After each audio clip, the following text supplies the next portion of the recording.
Chapter and Pipeman on W4CY Radio.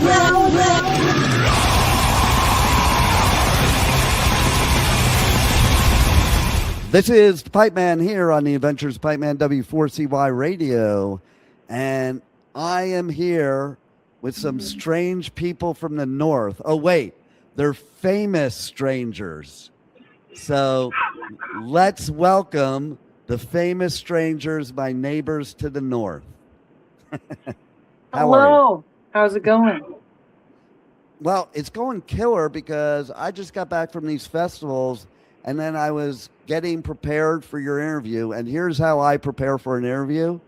I was just sitting and headbanging to your song. That's my preparation for interviews. Like, you gotta get all pumped up. You gotta get all pumped up for the music to promote the band. Like, that's like, there are a lot of people that aren't metalheads that interview metal bands, and like, if I were a metal band, I wouldn't want that. You know, if I don't like your music, I can't interview you. My job is to promote you. If I don't like the music, I can't say good shit about it. So we made the cut. We made the cut. Yes. You didn't get the cancel email. Yeah. Which song were you headbanging to? There's some of them you can't headbang to. As your leader. Oh, okay. Yeah, that makes sense. Yeah. Yep. And what a cool video, man. Like, that was total like technology right there. It was just kind of cool the way, like, I'm into it, like the way it was forming and then like a phone in the middle. But yeah, but black and white. The black and white, I think, did it for me. Cool. Thanks a lot, man. Yeah, thank you. I don't know why we keep coming back to this like black and white logo with the band.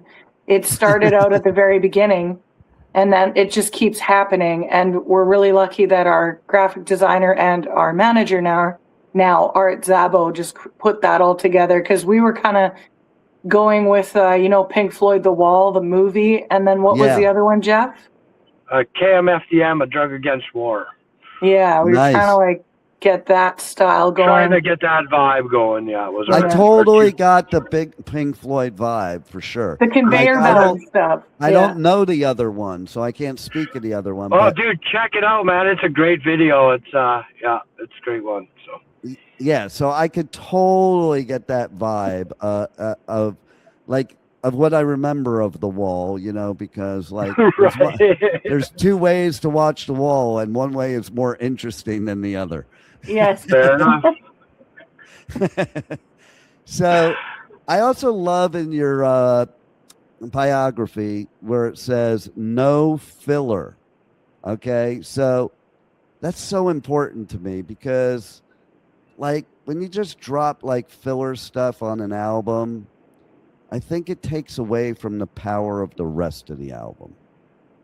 Completely agree. Like, I mean, we could have put maybe 9 or 10 songs on it, but 7 bangers, let's go, and keep you rolling through the whole thing, Yeah, so, and you know what I have to ask you? We were talking before, you're in Canada, obviously, but your heritage is German and Ukrainian, yet you sound totally like a Canadian. Just saying. Yeah, I get that a lot. For sure, buds. It's almost like you practice, because you're perfect. You have perfect Canadian speaking. He's had a lot of practice. Yeah, I was born and raised in Canada. Yes. Well, see, then that makes sense. Yeah. But it is funny. Like, I'm an Italian Jew. Okay, but the Italian part, when I was at Vakken, I was with a bunch of Italian, journalists, and they're like, where in Italy is your family from? I'm like, no, I don't know. They wouldn't tell me. Like, my grandfather was mafia, and they didn't tell me shit. Okay, and that's so cool. They were listening to me talk, and like, I'm not born and raised there, and they're like, oh, you're from the South. They know. They knew from certain ways I said stuff that I have no clue I was saying it that way. So, And it is pretty obvious by, like, we were talking too about the food that I like.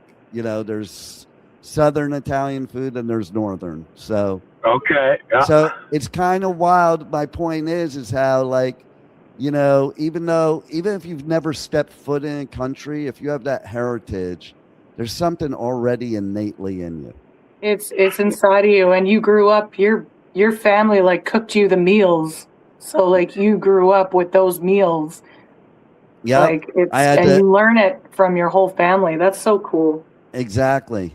And you know, you get yelled at for certain things, you know, like don't call it sauce, it's gravy. And I think that's a Southern thing, you know, Southern Italy thing. And it's like, you know, no, don't twirl it that way, twirl it this way. Well, that's the same thing with Ukraine. It's not pierogies, it's put a hat. Get it right, you know. Right? Yeah. So, you know, I gotta say though, what badass music! Why is it always Canadians come up with the most badass music? Is because your weather sucks that bad? Yeah, that could be part of it. The isolation part. Yeah, there's been some good ones from Canada. You know, yeah, now, especially even from where we are from, Edmonton. You know, SNFU stem from here. Another punk band alongside of them, the Smalls, is one of my favorite. Yeah. I'm a huge Devin Townsend, strapping young lad fan. He's Canadian. There's some good ones.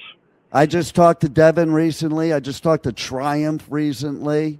You know, amazing. Like it just does amaze me that you have these bands there that they're like the greatest musicians.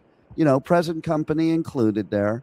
I also want to say to you that a couple years ago, was it last year? I think it was. I can't remember now. Okay, I'm a huge hockey fan, but I'm a Devils. I'm a Devils fan. I live in South Florida now, and I hate the Panthers. So I was rooting for Edmonton against the Panthers. Believe it or not. Amazing! The Devils made quite comeback. I think it was last year or the year before. Like almost made history with it. It was great. Yeah, I used to have like second row blue line when Jacques Lemaire was coach and Brodeur was the goalie. And I remember being at the Stanley Cup and Gretzky was like 13 rows behind me. So that felt good too. Oh, amazing. So cool. Amazing. Yeah, we kind of didn't make it this year, but the last 2 years we made it to the very end. And literally, if the Oilers keep winning games, the city keeps making money. So exactly. And the vibe too. The vibe and is the just vibe. The whole city's like just vibrating with energy. So and I definitely liked fun. Edmonton when I was young because of Gretzky. You know, obviously. I think that whole vibe rubs off in the music scene too. Like the whole scene around here, just it's such a proper metal family, and everybody supports all the local shows, and it's something else here. It's a special place, I think, man. So that's the way it should be. I love that. I love hearing that. You know, right? It's all about the love. There it is. Oh, that's great. You know, see. That's what it should be about. When you take some hater asshole, you punch him in the face with love on your fingers. Or you get the rings. Oh yeah. But I'm such a lover. I've never punched anybody in my life, so I can't. I'm learning how to just like remove myself and not say anything. I can't say the same. I played hockey, and that's okay. But I won't punch people in the mosh pit unless they're the big dudes that try to go in the pit to try to hurt and maim people. And there's for sure. There's always one asshole. Oh yeah, I'm a little dude, so like that asshole, I'll come around and I'll get down like Mike Tyson, come up with my elbow, and I'll be on the other side of the pit before he knows who hit him. But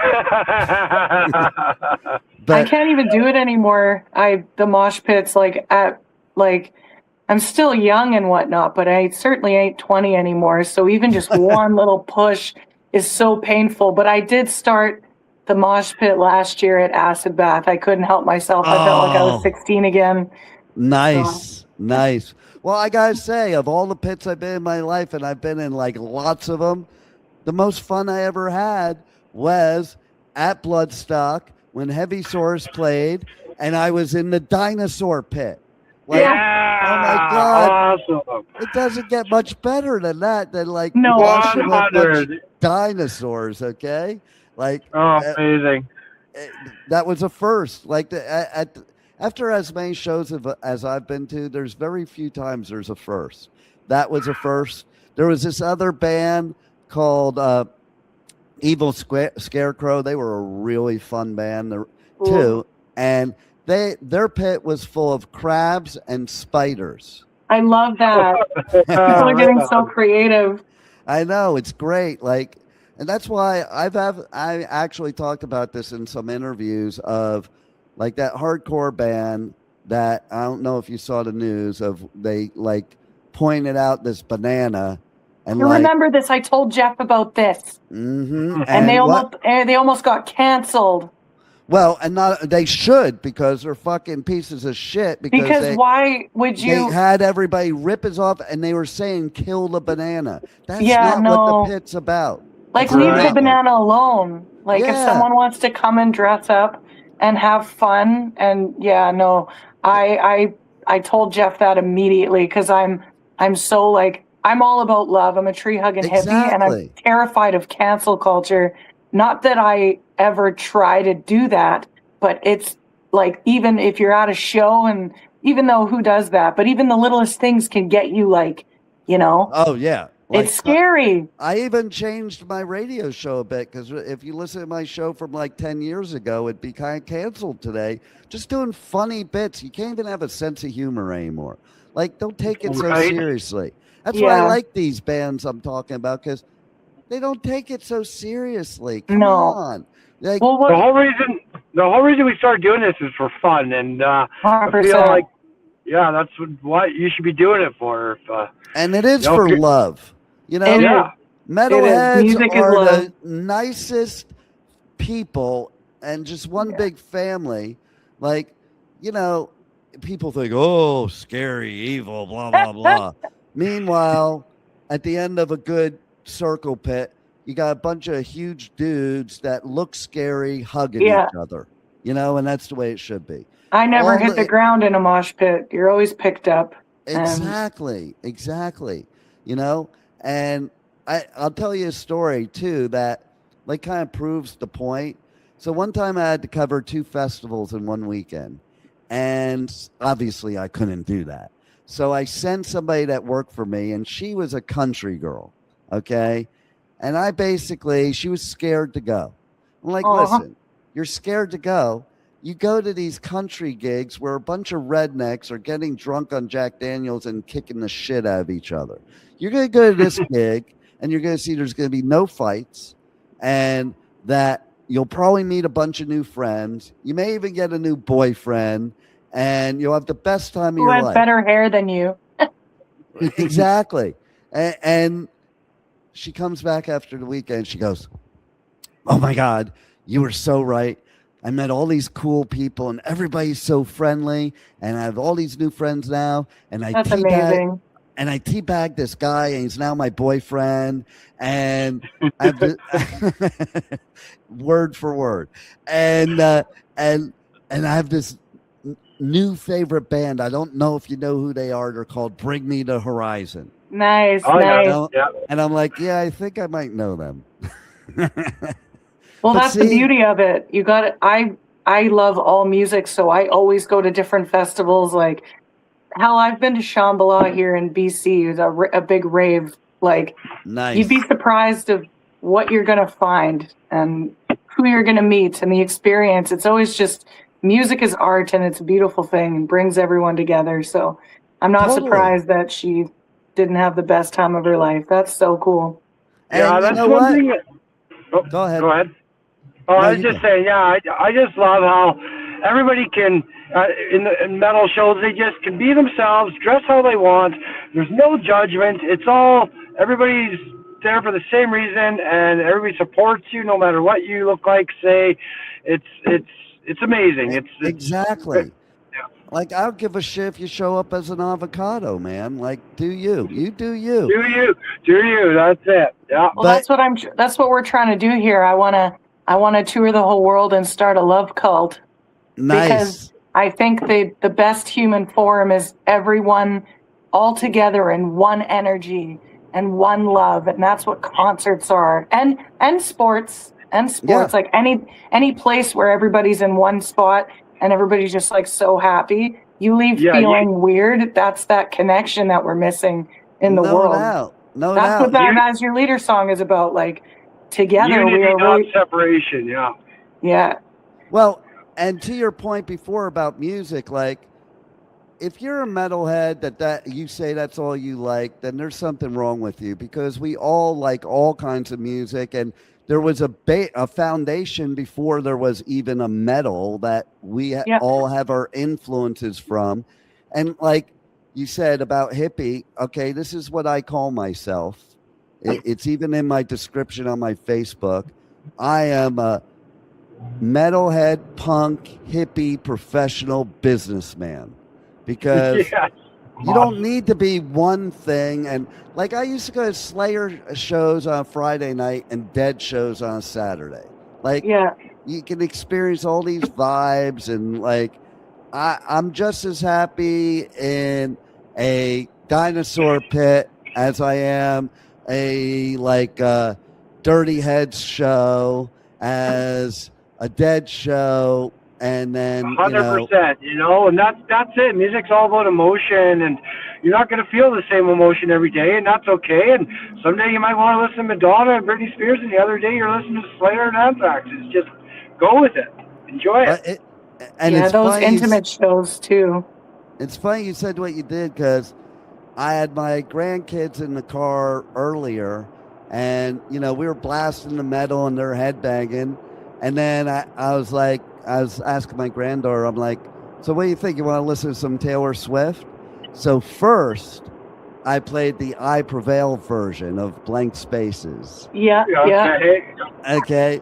And then she requested real Taylor Swift. So I'm like, okay. And I played it. Like, music is music. It's the best therapy there is. You don't have, and like you said, you have different vibes at times. Like, there's times I just want to sit through Dark Side of the Moon, 100%. So that's what's cool about you guys too. And I do, to your love point, I think you're going to need to help me with this idea I have to solve all the world's problems. Oh, that's a big one, man. How on earth do we do that? I have it. Okay. And now we might have to tweak it based on what you said. I was thinking about, but my original thought is one metal festival that the whole world is required to attend, except the political leaders. Security has very strict instructions that they are to get turned away. And then we just put the whole world in a mosh pit, and we can work it all out and hug each other at the end, and it's over. Woodstock came close. Woodstock did it really good, the first one, and it's a thing, man. It'll work. Yeah, and the only problem with Woodstock is I figured out something. The hippies became the yuppies, became the boomers. Like, if the boomers would have just stayed hippies, maybe we wouldn't have these problems right now. Fair enough.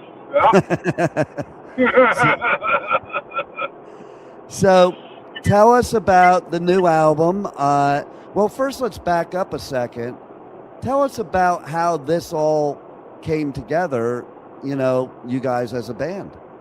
Well, I knew Jeff because I hop from genre to genre. I knew Jeff from the punk scene, and we would see each other at each other's shows. We'd be playing shows with Order of Chaos and This Is War, and Jeff knew Beej, grew up with Beej and Braden, and Beej and Jeff wrote a whole bunch of songs, 20 songs that have been in the vault for a decade, and then Braden came in after that, and then one day he called me up and he was like, come play some covers, and we weren't even supposed to be a band. And I think the beautiful part of it is that a lot of veterans nowadays are coming together, intertwining different bands, because we all just want to let's just have fun and let's just write music. So we would put the space lights on and maybe have a couple lucky beers, maybe some Budweisers, and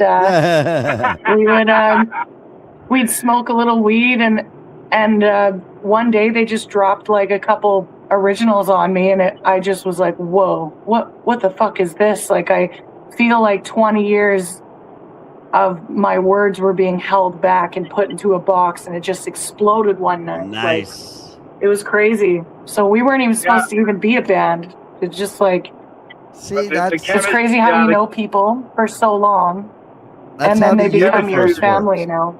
That's how the universe works. Like you probably got messages before and just didn't listen, and this time, this universe just slapped you over the head. We tried to connect before, and it didn't happen. Like, we weren't ready at that moment. Timing is everything. Is everything. For sure. You know, and maybe that timing is, you know, where you're at in life now compared to then. That creates the chemistry that creates the great music. 100. I wasn't ready at all. I think earlier until I started, like, I mean, Braden and Beach played in some bands that I really looked up to growing up, and just life for me went down a road maybe where I just wasn't quite ready, and the fact that I got to finally play with those guys, they were essentially my childhood heroes, and I think earlier I wasn't ready for it, and once I played with them, I became more mature and ready, and same thing once Amanda came in, it was just the timing and the chemistry, and here we go. Here we are and today.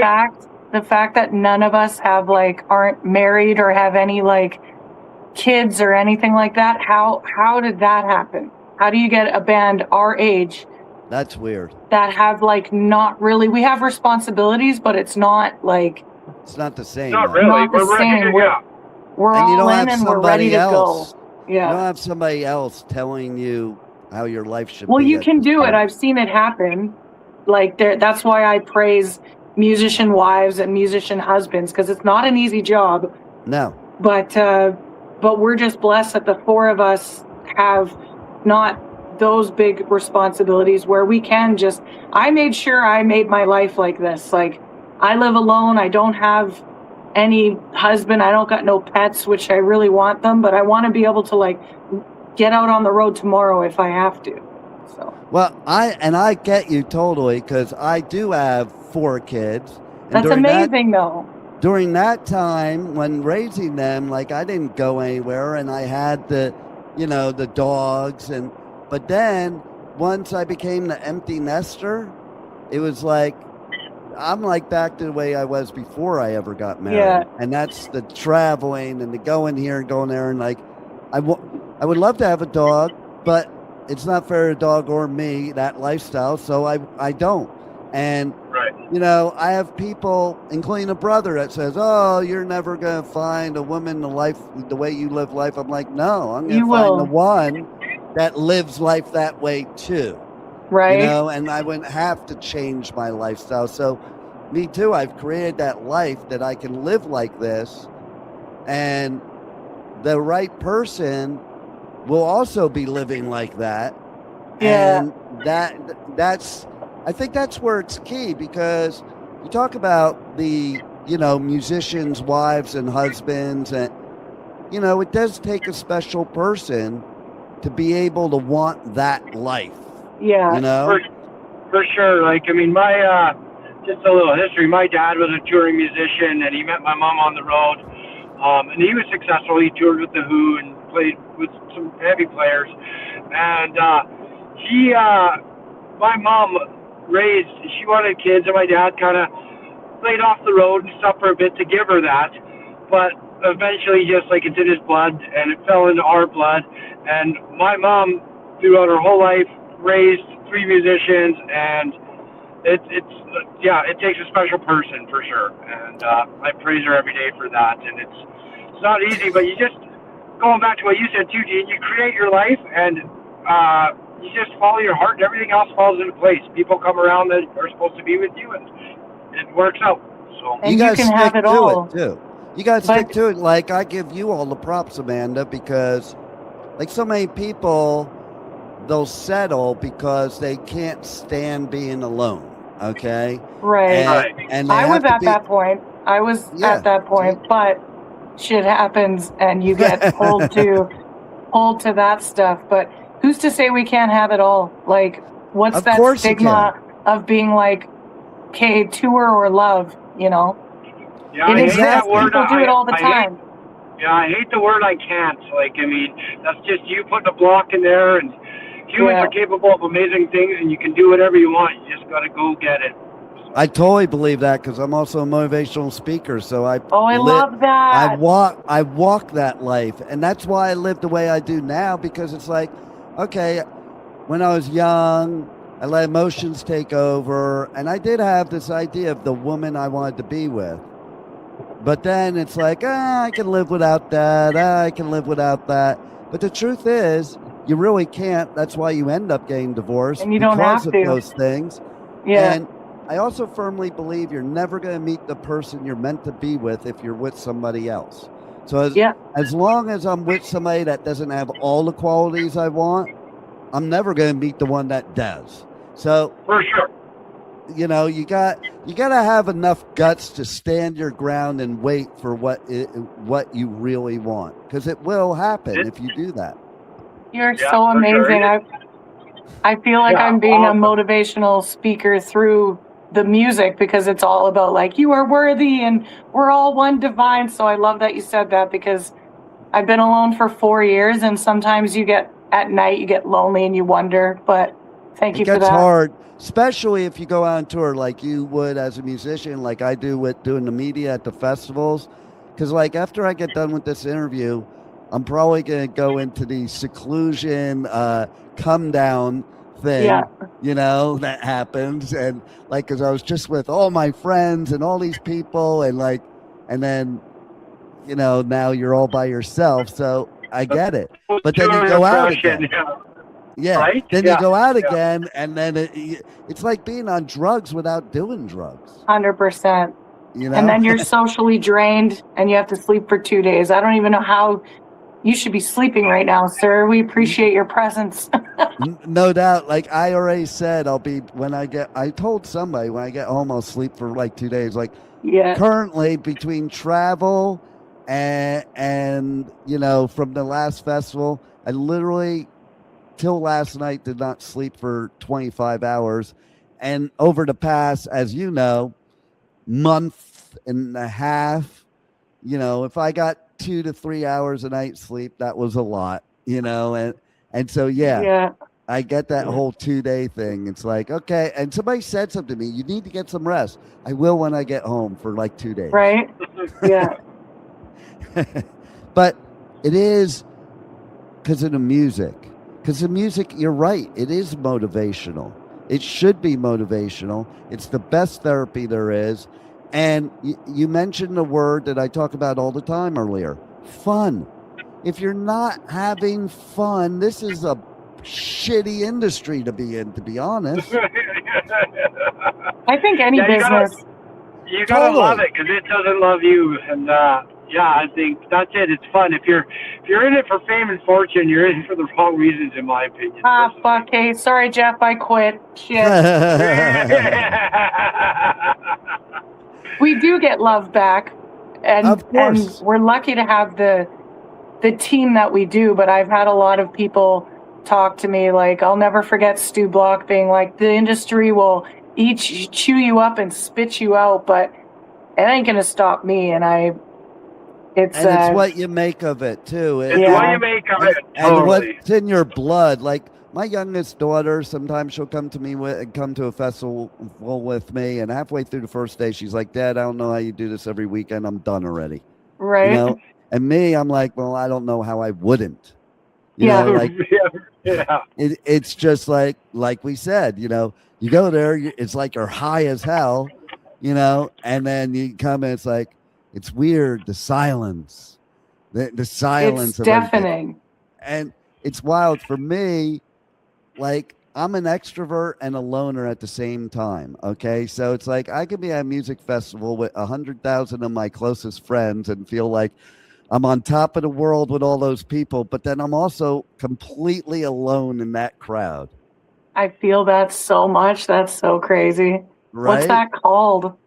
I just call it what I just said because I hate fucking labels. Like they want to label you and put you in a box no matter what it is, whether it's a label like that or a genre. Ooh, Yeah. what genre are you? You have to be only this genre. Like Can't stand it. I can't That's stand why I'm that. blessed Fuck with that, these yeah. boys, man.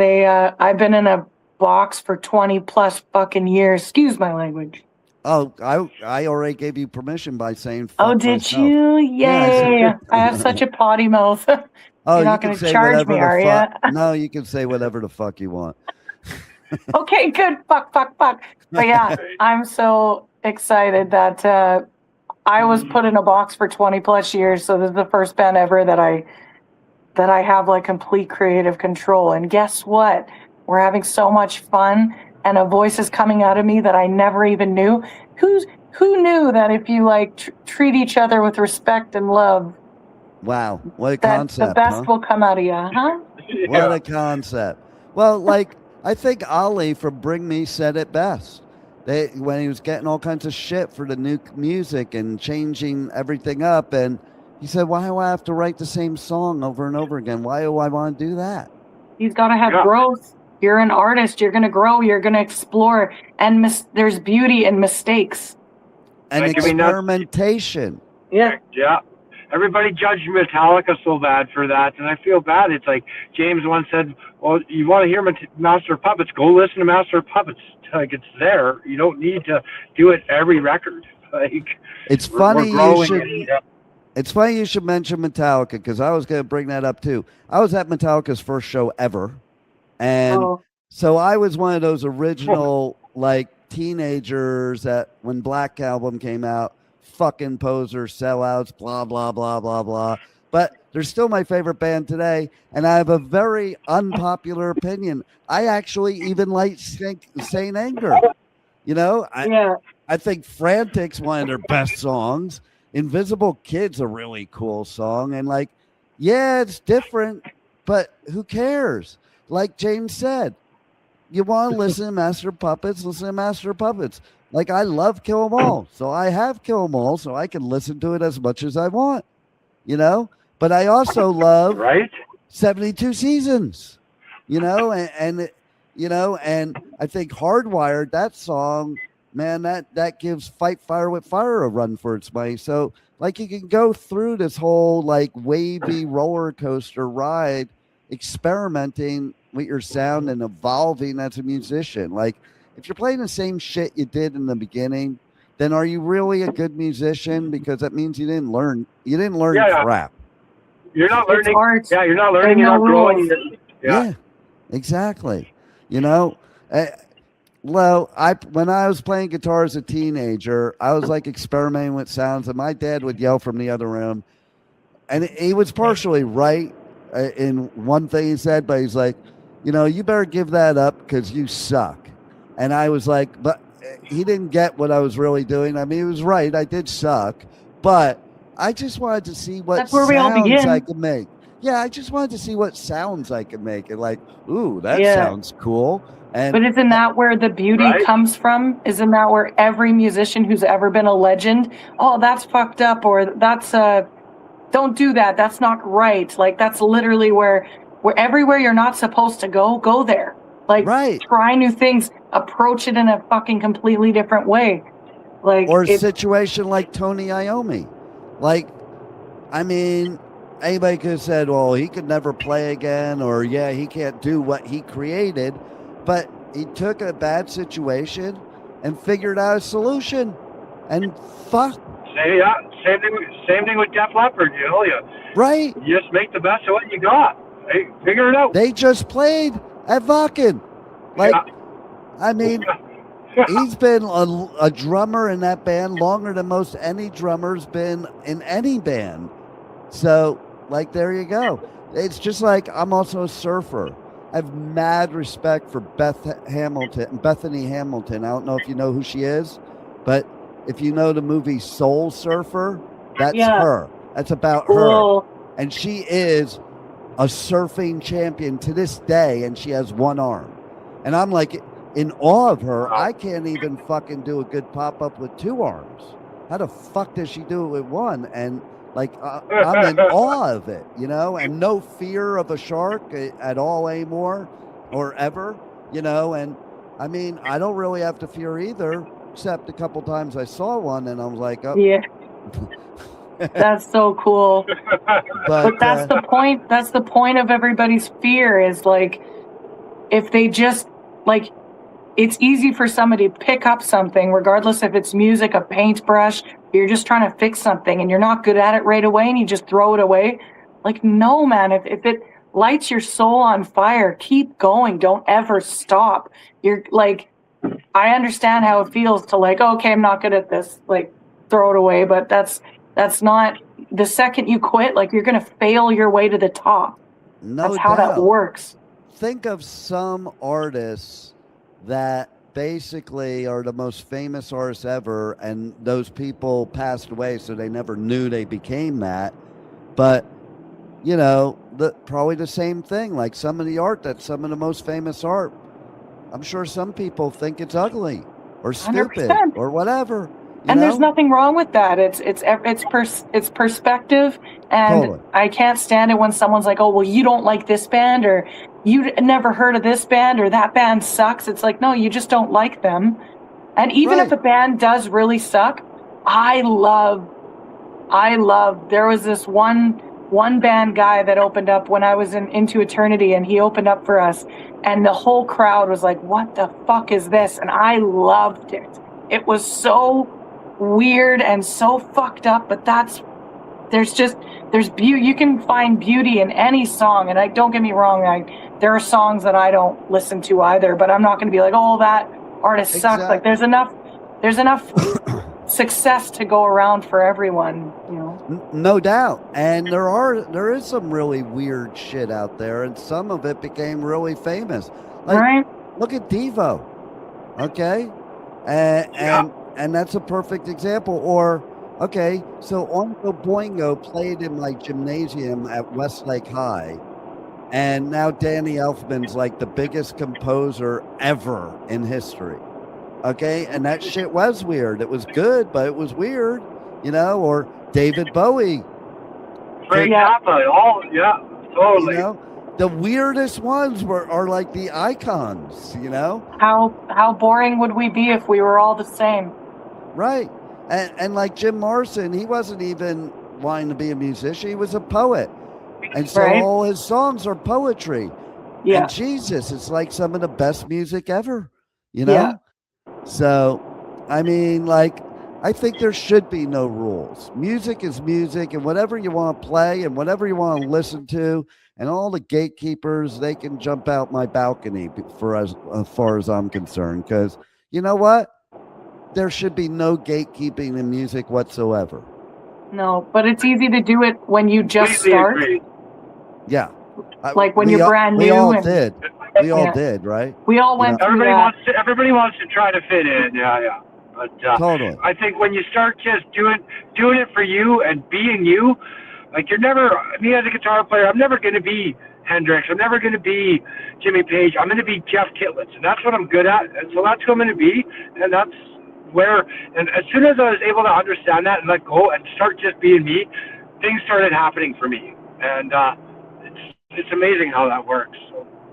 And that's one cool thing that's been happening in the U.S. festivals that used to happen and have always happened in the Europe festivals is, like, I just did Welcome to Rockville, and Waka Flocka Flame started a mosh pit.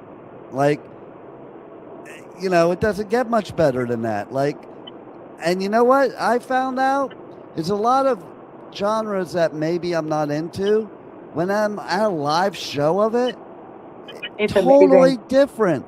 Like life-changing.